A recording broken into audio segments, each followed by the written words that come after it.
Salut à tous et bienvenue sur le travail de l'ombre. Après ce OMS, j'aurais pu vous parler de la sanction de la Ligue intervenue moins de 24 heures avant le match.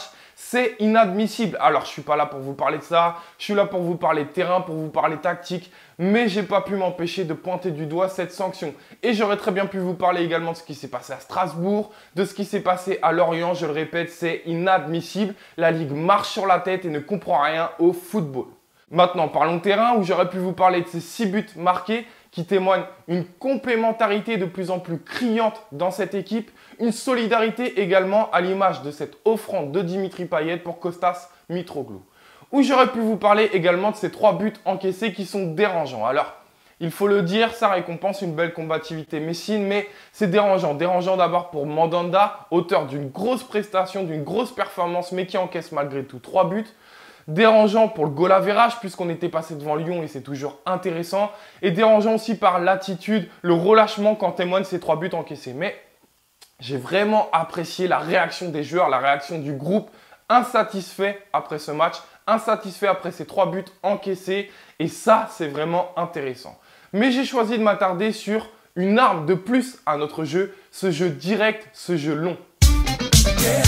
Comme vous le savez, pour les plus fidèles d'entre vous, on a abordé énormément de sujets depuis le début de la saison concernant le jeu olympien. Que ce soit lors des phases de transition, les phases offensives, les passes clés, les permutations, les dépassements de fonctions, etc., etc. Bref, la liste est très longue. Et si vous avez loupé un de ces sujets, je vous invite à consulter mes vidéos en replay sur le Phocéen. Mais pourtant, un sujet nous avait échappé, une corde de plus à l'arc du jeu olympien, c'est le jeu long.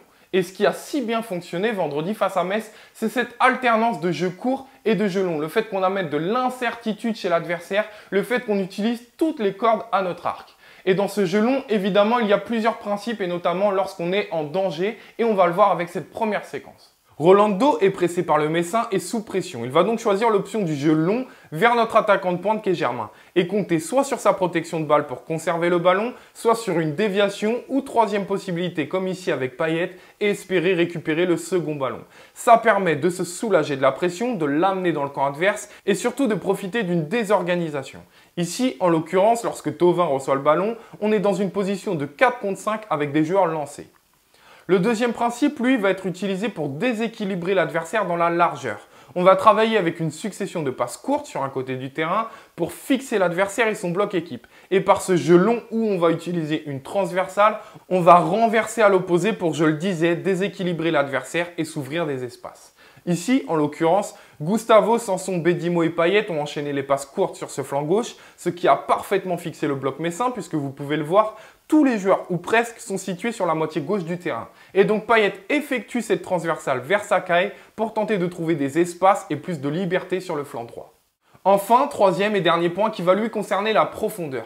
Et voilà ce qui m'a paru être un point assez nouveau dans notre jeu, puisqu'on n'a pas hésité à utiliser beaucoup plus régulièrement un jeu direct, un jeu en profondeur.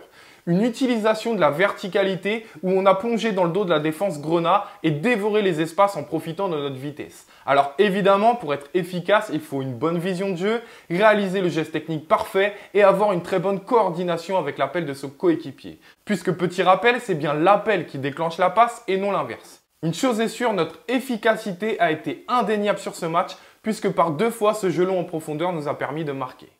Voilà, j'espère avoir été le plus clair possible concernant cette nouvelle force, ce nouvel atout dans le jeu olympien et cette utilisation réussie du jeu long. Je vous donne rendez-vous très vite pour une prochaine analyse sur le Phocéen et allez l'OL!